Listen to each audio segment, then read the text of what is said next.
Roll Tide, everybody. It's time for Elephant in the Room. That's Jake Coker. I'm Mick Gillispie. Let's get this show started. And you know how we do this every time. We play Jake's Open, and we all celebrate the elephant.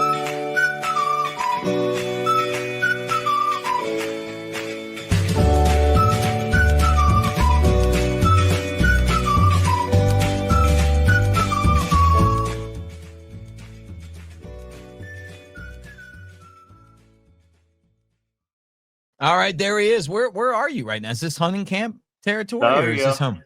Hunting camp. Got me one a few days ago. Did you? A turkey? Oh yeah. Better believe it. How did you do it? You call him in? Oh yeah. Daddy knows the language. So do you have, is it like the call that you put in your mouth, or you got like the call that you like kind of do up against the brick thing? Mouth and slate. Really? I like the slate because I can control the volume a little bit better. Mm-hmm. And when they start coming closer, I put it down and use the mouth. Really? So did you see him coming, or did you have any idea, or was it kind of like late in the game? Yeah. He was gobbling. I knew he didn't gobble a ton, but he'd gobble here. He'd gobble about 5 minutes later, closer. 5 minutes later, a little closer. He was an old turkey. I had to talk dirty to him. Did you? Yeah. So did you eat him, or what did you do with him? No, yeah. He cut his breasts out, took his spurs off, his beard off. All of it in the back of the truck, outside of the breast. Yeah. You're the one that told us that the meat's a little tougher than regular turkey. Yeah. For anybody who hasn't eaten a turkey they shot or a wild turkey, it's good if you do it right, but it's definitely more firm than a farm bird. There's no doubt about it. When they got to walk around, well, when you shoot a turkey during turkey season too, I mean, they've been following the hens around, moving around a lot, gotten a little skinnier. Right. But I don't know if you've ever seen a turkey strut and gobble in person. That's pretty awesome. I've seen them before. I've just never shot one. Yeah. You seen one gobble? Yeah. So I mean, normally it's during deer season. I've seen one turkey gobble during deer season. It was kind of weird. I heard it gobble. I was like, what the hell? It was gobbling like crazy. And I don't know why it was gobbling during the fall, but it was like November, December. Wasn't even late, getting towards February, March. He knew you guys couldn't shoot him. Yeah, you're probably that's right. how that goes. Well, let's talk first day of the NFL draft. Tyler Booker went to the Cowboys, and then Jihad Campbell went to the Eagles. They traded up to get him. And, the two guys we thought were going to end up in the first round ended up in the first round. Eagles, man, they keep racking up the good draft picks. I mean, they get guys with high character, high motor, play hard. I mean, that's their identity, and they just hadn't made mistakes here lately. I hate it when you do that. They just hadn't made any mistakes lately. Jihad Campbell, if I'm a GM, it's hard for me to pass on him until late in the first round. And the Eagles, golden opportunity, find a way to make it happen. Then Tyler Booker, man, you go to the Cowboys. To me, the Cowboys playing there is like a lottery ticket. You go to the Browns, you go to right now Jacksonville. Teams that don't have as big a brand, you don't get as much exposure. You look at, of course, being a quarterback in Dallas, is a huge leap into the spotlight. Dak Prescott, him starting in Dallas and being an integral part of the history of that franchise now. His career, if you go to Cleveland or somewhere else and get them into the playoffs a couple of years, I don't think financially that helps you nearly as much as going to Dallas and making them somewhat relevant, Cowboys have got to be the biggest brand in NFL football. And they haven't even won really much lately. The Cowboys, to me, are the biggest sporting franchise in any sport. I mean, Yeah, could be. maybe the Yankees. The Yankees. Yankees are, you got Yankees, Cowboys, and then, I mean, maybe the Lakers, I guess. Yeah. Or Celtics. Yeah. No, I would say the Lakers are probably bigger than the Celtics, right? Yeah, probably. But yeah, I mean, if you're naming the tops in each sport, yeah, Lakers, Yankees, Cowboys. I think the Cowboys. It's America's team. You know, I mean, I don't think there's a bigger franchise in the country than the Cowboys. No. Well, two guys that I feel like played the game the right way too. You know, Booker. You know, Mike Johnson comes on the channel, and we do the All-American report. And he's a former All-American, two-time All-American offensive lineman, and he's like, "Hey, this guy, he's great." Yeah. And and you talk to Shank brought him up. Like, there's just the guys that played offensive line appreciate what he does. Yeah. Well, yeah. I mean, you're looking at a guy who, to me, about as safe a bet as possible. I mean, you got a guy who puts in the work. I mean, the film speaks for itself. And then on top of that, you've got a guy who, look at the way he conducts himself in interviews. He stuck it out at Alabama. I'm sure the NIL opportunities were pretty huge to go somewhere else when Coach Saban left, but he sticks around. He's there for his teammates.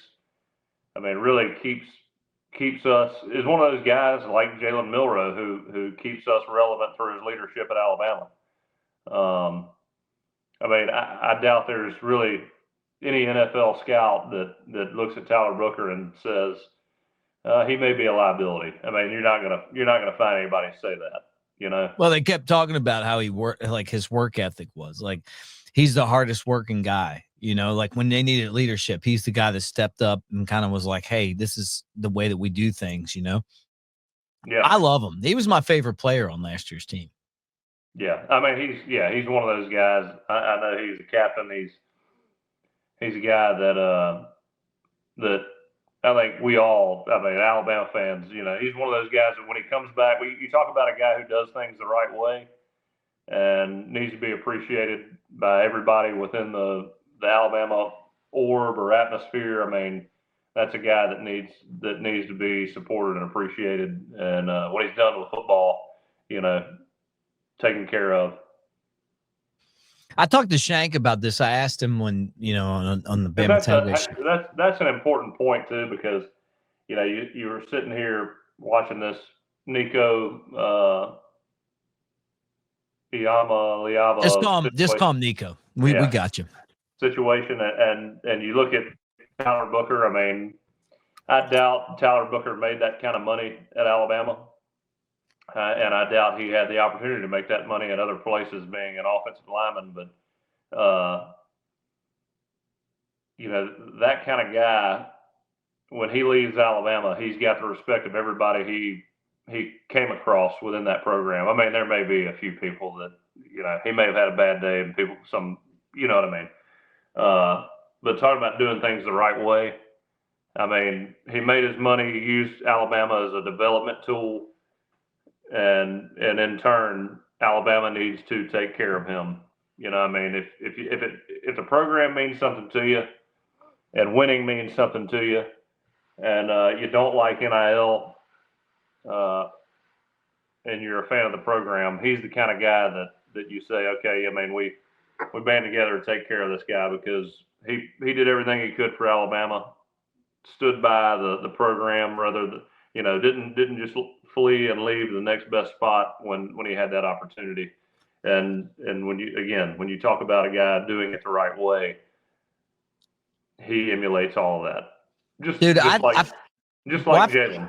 Yeah, like I feel like you and me, like obviously different times at Alabama, different, obviously experiences, but you and me both love Alabama. Like, that's something that we have in common. Like, we love it. Like, Robbie, my nephew, like, where am I going to go to school? Hey, you want to come here? I'm going to here's why. You feel the same way. We love the University of Alabama. I feel like Tyler Booker's with us on that. It's just one of the reasons I've always really like. He's been one of my favorite guys. I don't even want to say had his back. I just want to say like I've really loved this guy because I know he gets the same thing that we get. Yeah. I mean, the culture at Alabama, just going to Alabama, right? If you appreciate a fan base and a culture that's all about Alabama football, and look, there's going to be negative takes, and you're going to have people say negative things about you, but as a whole, the Alabama fan base, in my opinion, loves guys that do everything they can and put every bit of effort forth. Blue collar, man. Yeah. Blue I collar. mean, that's I mean, that's right. And that's the kind of guy you want on your team as a blue collar guy. Nothing. You're not better than anything that's asked of you. I mean, you're going to get it done, and you're going to appreciate your opportunity. And when NIL deals come, I mean, to me, if I put myself in a position where, if I'm at Alabama, and you're seeing everybody get all these big deals in NIL, I mean, my approach would be, hey, let's have an honest conversation on what you can do, and how does it affect? How do you pay the rest of the team? Because I've got teammates, and I understand they need to be taken care of. I'm seeing what everybody else is making. I would like to make that much, but let's have an honest conversation about what you can afford and how are we going to make this happen? Because I love Alabama. I want to play here, and this is the way we should move forward. We're not holding anybody hostage. Let's have a good, honest conversation. And I mean, that's the way I like to handle. I mean, business now, but that's the way I would handle it. If I was in that NIL realm, that's how I would handle it as well. I mean, you got to have some professionalism here, and holdouts at this level. Everybody's trying to figure it out. They don't really know there's some guidelines there, but at the same time, everybody is still trying to figure this out. Everything's changing so quickly that even the institutions and entities that are paying out, they got to figure out where this money's going, and it's happening so rapidly with the transfer portal. You don't know who's coming up next and who you got to pay to get here. Yeah. So the allocation of funds is so up in the air that there's got to be a lot of communication there, and you got to want to play there. I mean, when money is your first priority, it's going to be very hard to maintain a long-term relationship at a school, and that's ultimately what you need to secure, in my opinion. One of the biggest compliments I can give you is that everything you just said is like really how you conduct your entire life. Like I can't imagine you going into a situation and being like, hey, I just want to make sure I'm taking care of me, And that's just like, I mean, for me, this is as big of a compliment I can give anybody. Like, I get that. Like, you really would be worried about, hey, what's Shankin? What's Ryan Kelly getting? Like, you would want everybody around you taken care of with the NIL. And it doesn't feel like that's kind of the case with, with the way that some of the stuff is conducted. But, if you did it the right way, I mean, those guys would have your back, No, I mean, I agree. I think that's there's no better way to build long-term relationships than making sure that, you got to have a little bit of selfishness in that you got to make sure that I'm not getting just completely screwed here. I feel like both sides respect each other, and everybody really is. You want a fair deal. Yeah, everybody is getting respected here, and you're doing your best to make sure everybody's taken care of, and that's all you can ask for, And if you love the school and you want to be a part of making this school better, or whatever organization you're a part of better, then you understand that. And if the school cares about you, they're honest with you, and to me, that's the whole. That is really the main conversation to be had. You don't want to. To me, you just don't want to. You don't want to hold whoever you're dealing with hostage, because that relationship will never be as healthy as it needs to be successful in what you're trying to achieve. Hey, look, that's business in general. I mean, really, if you really want to get into it, you know, being a Rotarian, like it's like, hey, I want you to have this. I want you to feel as good about the deal as me. Yeah. Yeah. No, I mean, right. really, like I feel, you know how I am. I mean, I hope that you would say that to everybody on here. Like, I want you or whoever I'm working with to think, you know what, my deal is as good as his deal. Yeah.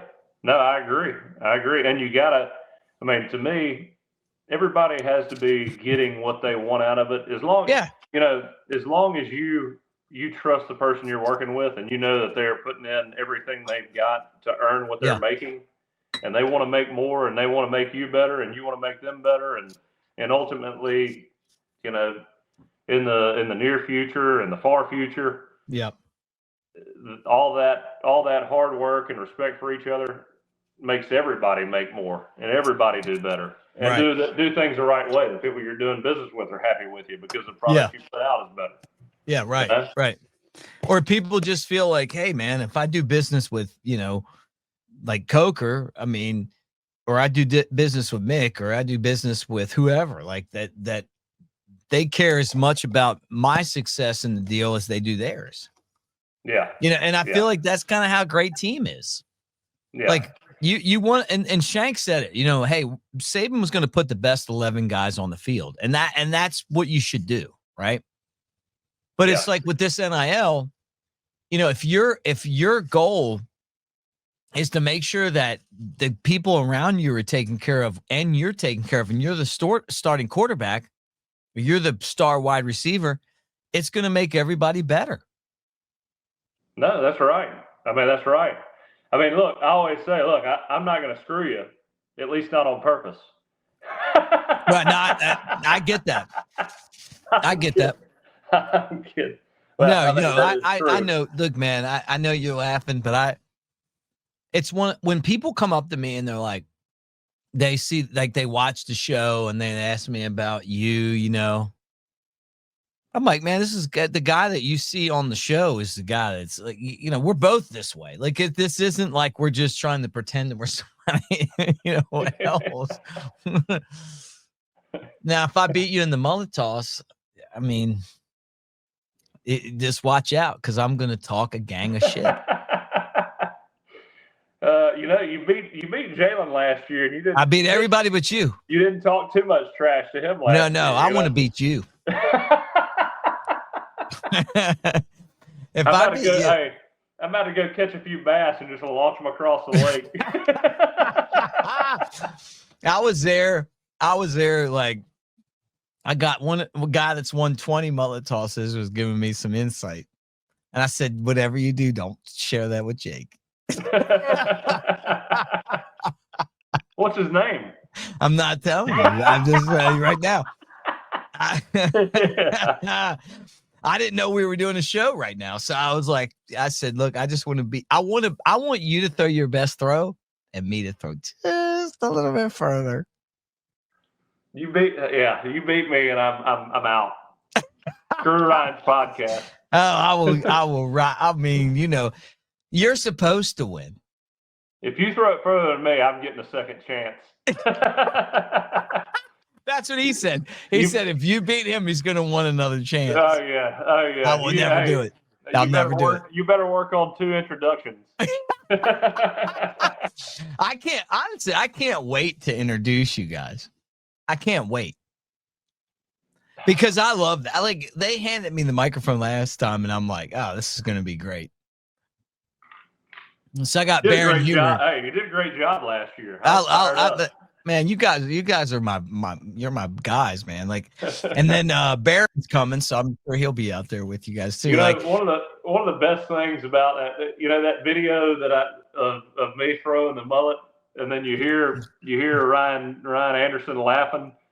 That made my day, just listen, because his laugh is so infectious. It's like, I love him, man. I was talking to Shank about this. Like, he's like the mayor Don't you wish that you had that personality? Because I don't have it. And I know you and me are like probably similar in that aspect. Like we want to meet people, but Ryan just can meet anybody, man. He makes friends out of every person in there. Like I think you and me are kind of alike where we just kind of lay back a little bit. We just want to see, we like to evaluate the room a little bit. It's not that we don't want to be friends with people. It's just sometimes it's overwhelming. You get that guy in there. He walks in and it's like he's got the whole room in his back pocket within like 3 minutes. So I know a pretty good bit of people down in Orange Beach. And Ryan tells me he's moving down to Orange Beach, and literally like a week and a half later, I'm getting selfies of him and all these people that I know together. And yeah, I mean, I'm like, well, all right, I guess I don't have to introduce you to anybody down there. I mean, of course, I know Ryan knows a lot of people too. And, yeah. I mean, but it was funny just because there's all these people I know pretty well, and they kind of do their own thing, and all people that don't. I mean, they kind of run in the same circle, and then boom, Ryan's like every weekend they're hanging out. Hey, all right, special guest. You know we love special guests. Bring him on. There he is. Good to see Baron Huber. What's up, dude? What do you say, buddy? What's up, man? I gotta put you in here, like in studio in Fairhope. What's up, man? Hey, Baron, did you ride to Mick's house with all the windows down? What's that now? Did you ride to Mick's house with all the windows down? I sure did. Yeah. Got the air and the hair, baby. Now look at it. You know what? I love the fact that he's here. He's got the big Steely behind him, the American flag. Like he looks great, Coker. Like you should appreciate. I didn't say it didn't look great. I love it. I love it. You do? You love that? Okay. Just making sure. I'm ready to see him toss that mullet tomorrow. This is what this is about. We're all mullet tossing tomorrow. I've never done it. Now I'll tell you, I was handling mullet all day today. We got in about 1,100 pounds of mullet from a fisherman over across the bayou, a guy named Mike Casey. Fished last night, brought him in, and we packed them out in single sleeves, going out for bait. But nice. I've never thrown one. No. I considered throwing them at people today, but I'd never thrown one for competition. Oh, you ought to sell them to Florida. Coker can throw the hell out of a mullet. I'm just going to tell you that right now. But that's kind of his thing, long ball, long. Can you kind of give me just a short sort of 101 on how to throw the mullet? I'll give it to you before. I got to give it to you off air. There's a secret. Yeah, I'm not telling him. Can you not get your finger in behind its gill and kind of slingshot it? You don't want to do that. You don't want that. I'll look when we go out to dinner. I'll tell you because I want to beat him. Okay. You ever watched Rocky IV? Yeah, is that the Russian? That the Russian killed Apollo Creed. He sent me that as an emoji. Dolph Lundgren. When I told him I wanted to beat him, he sent me that. Like, what kind of shit talk is that? Mick said he felt like Rocky, and I just sent him a picture of Apollo Creed dead on the mat. I said I want to beat him like Rocky, and he sends me the guy like he looks like a fish that was out of water. The Floribama is going to be great. I can't wait to do this. I mean, I've never really shied away from partying. No. And to think I've never no one on this podcast has. To think I've never been to the mullet toss is really kind of remarkable in my opinion. Yeah, last year was my first year. That's your first year? No kidding. Last year was? Yeah. It's so much fun. But we were talking about Ryan Anderson, like being like kind of the mayor of the mullet toss, everybody knows him. Do you have and you're kind of one of those friends for me, like where you kind of have this connection with people, like Ryan's the same way, like where you can walk in a room and meet a bunch of people that you've never met before, but like kind of connect with them. Like I don't have that ability, like I kind of have to. Yeah, I'm almost like when I worked at the pet store and you buy a fish and you like put the fish in the bag in the tank and let it kind of associate a little bit. That's kind of how I am. But how do you do that? I think if you're just comfortable in your own skin, people can tell when someone isn't comfortable, Yeah. Not that you're not, Mick. No, I got what you're saying. But I think if you're just kind of it's sort of cliche, but if you're just yourself, I've always just kind of been like, sort of take it or leave it. Right. You know what I mean? Like, Yeah. I met some really good people just being me. Yeah. You know, and I've met some really bad people when I wasn't myself. Right. And so I think that's a good lesson in life when you go forward. You know, I had a mentor tell me one time in business, if you want a bad deal bad enough, you'll get a bad deal. Yeah. You know, sometimes every deal's not supposed to be made. Sometimes not every friend's supposed to be met. Yeah. You know, but you got to have a North Star in that thing somewhere. What you thinking, Coker? I mean, I think if you're thinking about throwing mullet at complete strangers, you're not afraid to be yourself. No, these weren't strangers. These are people that work for me. He's like, this guy, all Coker thinks of is just how he's going to throw that mullet a little bit further than you. Do we have a course record or a world record for Bama? Have we seen that? Look, he threw 42. What did you throw? 142 feet last year. Like that. That was a pretty good throw. So 3 feet in a yard. So what? Pretty 40 plus yards throw. on 50 yards. Yeah, it's a pretty good throw. I mean, you know, I don't know. Like, I know if you beat him, you got to throw a good mullet because he almost throw hit a the football drum. 50 yards, Mick. I don't know. I mean, I've got a pretty good arm, but like you can throw it 50 yards. I mean, I feel like I can. Like I think all three of us are pretty good athletes. Like I don't know that I can throw a football 50 yards. 50 yards is pretty damn far. You can throw it 50 yards. I know 55, when we did 55 is that cutoff. I feel like that last 5 yards is y'all could both throw it 50. I feel like Mick, if his core was a little stronger, he could. Shut up. If my core was stronger. He's got a weak core and a strong forearm. Let's go, man. Yeah, come at me like that. Old Modelo Central. He ain't been working on the core strength. You better hope I don't beat. I'm telling you right now. You better hope. You better hope that lightning doesn't strike and I beat you in that mullet toss. You better hope. So there's no chance of shot putting this thing, right? I mean, you got to throw it. You can't shot put it. You could shot put it, but are you going to throw it like 200 feet shot putting it? I mean, what about like a discus? If you had it, you kind of do a little spin. You could. I mean, like there's the only thing they say is don't. I thought you had to throw it by the tail to get it a long way. I should have let you think that. But once I held the mullet, I kind of held it like a baseball. And that's the most efficient way to get it out there. So you ball it up. Yeah, you do. You fold it. You got to. I don't want to. I'm not one of these guys that's going to try to like not tell Barron or not tell you, Jake, like how to do this. You do fold it. So you want the tail here, right, and the head here, and then you want to release it high. Like the higher, and you want to loft it. You gotta get a little air in it. Yeah, because I mean, really, like Coker beat all of us last year, and it was like, I honestly, man, I feel like you're gonna be better this year just because you threw it last year. I really do feel like that. Have you ever eaten a mullet? I heard they're shit fish. That's what I heard. Have you ever eaten a mullet? I haven't. I heard they're shit fish. I have. I've eaten them fried before. I have too. What'd you think about it? I didn't think it was that bad. When I was little, I didn't think you could catch mullet, and then we baited up a lake down in Destin with dog food and got them all around and started catching them on cane poles.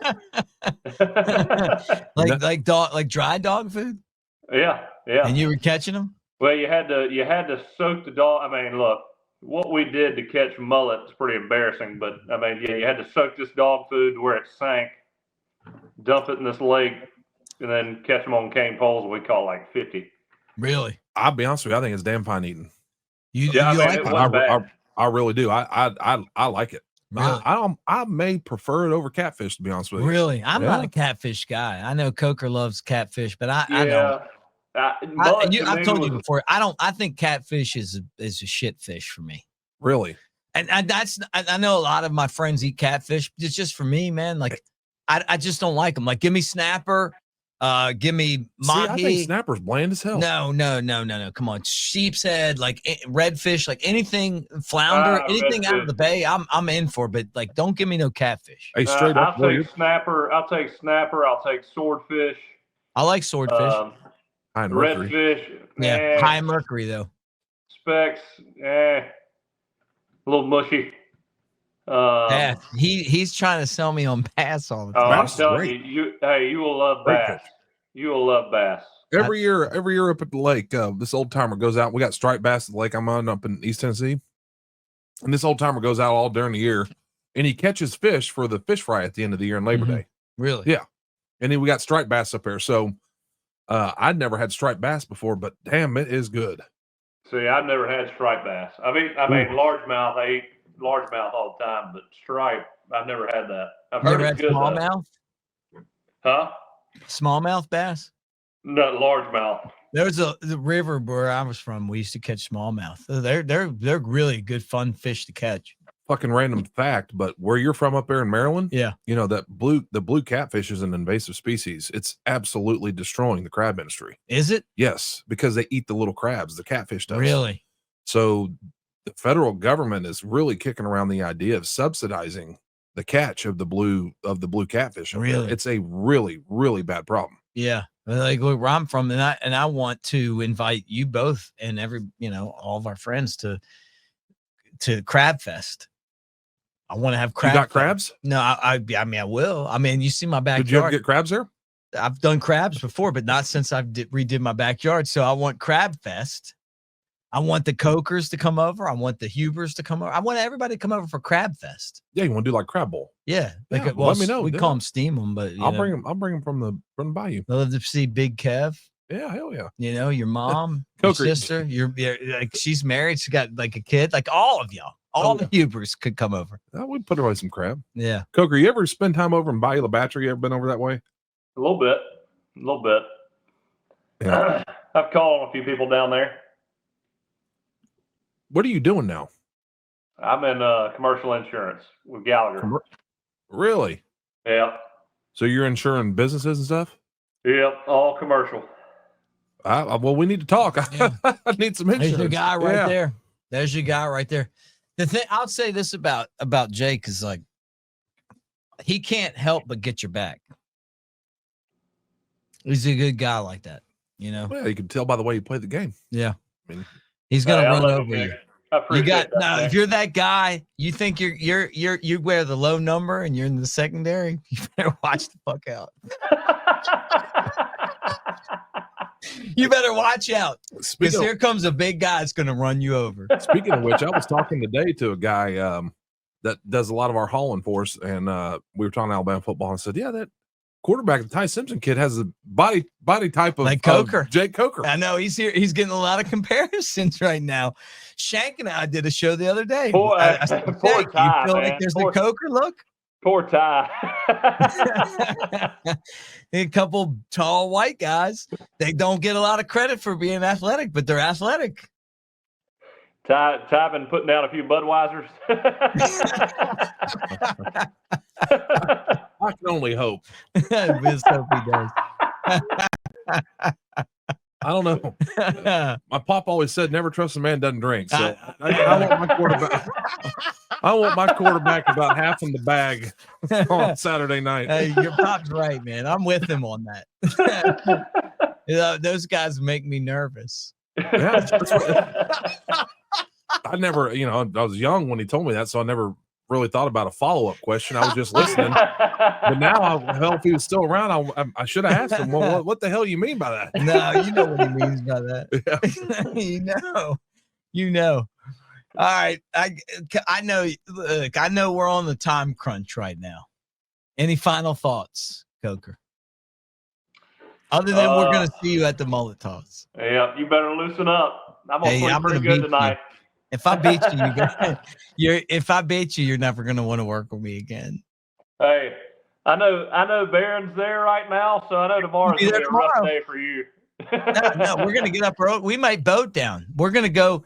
Him and me are going to go game plan, and we may boat down, we may drive down, but I'm telling you right now, you better not let me win.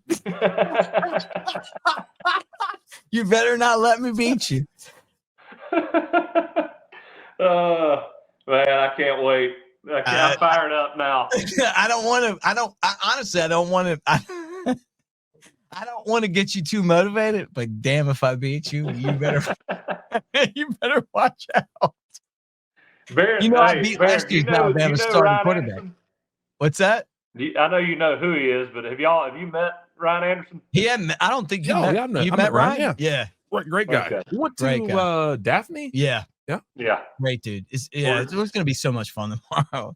We're going to have a blast. It's going to be great. All right. Well, roll tide, brother. Good to see you. Roll tide. All right. And guys, I'll see you tomorrow. I'm coming for you. Hey, thanks for hanging out with us. I want to tell you guys that we're brought to you by Pearl River Resort over in Philadelphia, Mississippi. And we appreciate them so much for being basically part of what we do here on the Cover Crimson channel. And you guys can go hang out. They got the sports book at the Timeout Sports Lounge, which is in Golden Moon Casino. You like to golf? They've got a great golf course. It's the Augusta. You can play at Dancing Rabbit Golf Course, the Azaleas, the Oaks. Amazing. And they got great steakhouse. Jake will solidify this for me, but the chowder's great. The steaks are great. All of that at Pearl River Resort. Appreciate you guys. And hopefully we'll report back to you next time with a huge upset. With a huge upset at the mullet toss. I would love to. Honestly, I would love to see it for all the people in the world that are like, man, I just want to see a big upset. You better loosen up. I'm coming for you, man. Roll Tide.